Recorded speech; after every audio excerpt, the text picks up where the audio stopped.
নমস্কার দর্শক, এখন আপনারা দেখছেন প্রাইম বাংলা টিভি। আমি অমিত কুমার দাস।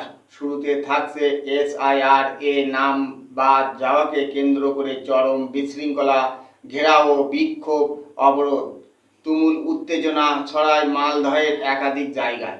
এক পর্যায়ে পরিস্থিতি নিয়ন্ত্রণের বাইরে চলে যায়। ওই সময় রাজ্যের মুখ্য সচিব, স্বরাষ্ট্র সচিব, ডিজি থেকে শুরু করে প্রশাসনের শীর্ষ পদস্থ কর্মকর্তার ভূমিকায় চূড়ান্ত হতাশ দেশের শীর্ষ আদালত।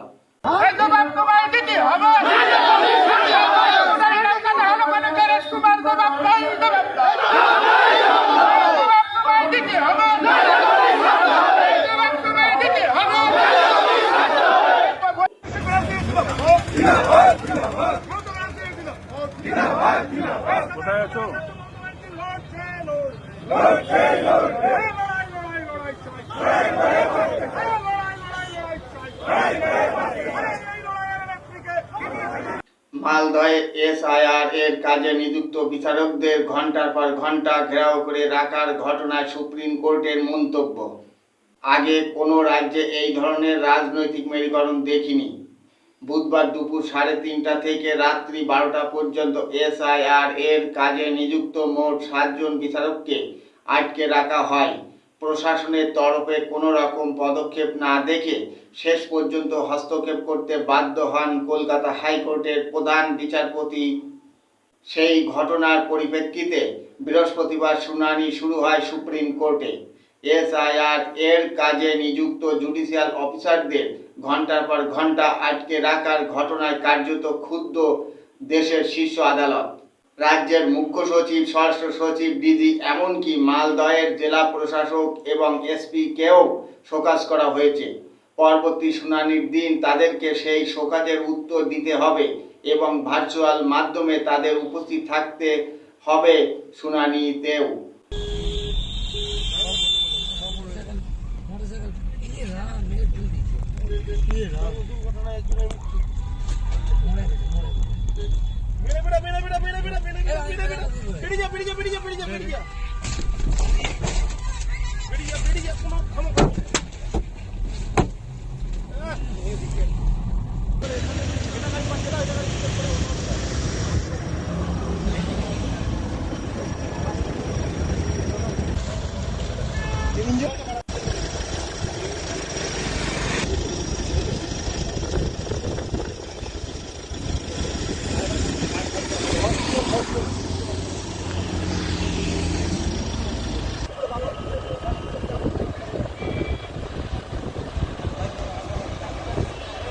পারছি না রিঙ্কু কি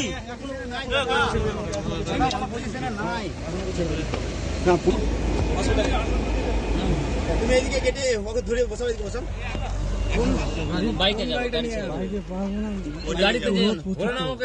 অ্যাম্বুলেন্স আসছে লাইন থেকে, অ্যাম্বুলেন্স আসছে। ঢুকছে না, আমি যাবো তোমার সাথে, যাবো নাকি?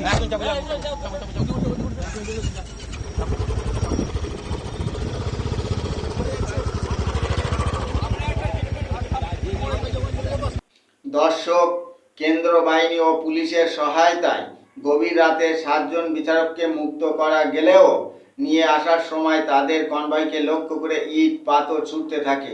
এমনকি বাঁশ ও গাছের গুঁড়ি ফেলে রাস্তা অবরোধ করে কনভয় আটকানোর চেষ্টা করা হয়।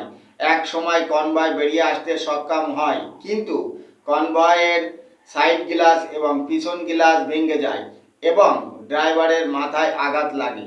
দর্শক, ভিডিওটি দেখুন। হযরত উমরের বংশধর,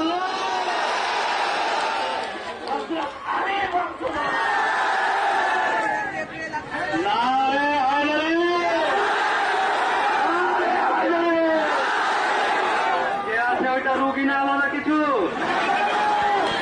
রুগী থাকলে যেতে দে, রুগী আছে যেতে দে, আছে মোদি দেখে যাও।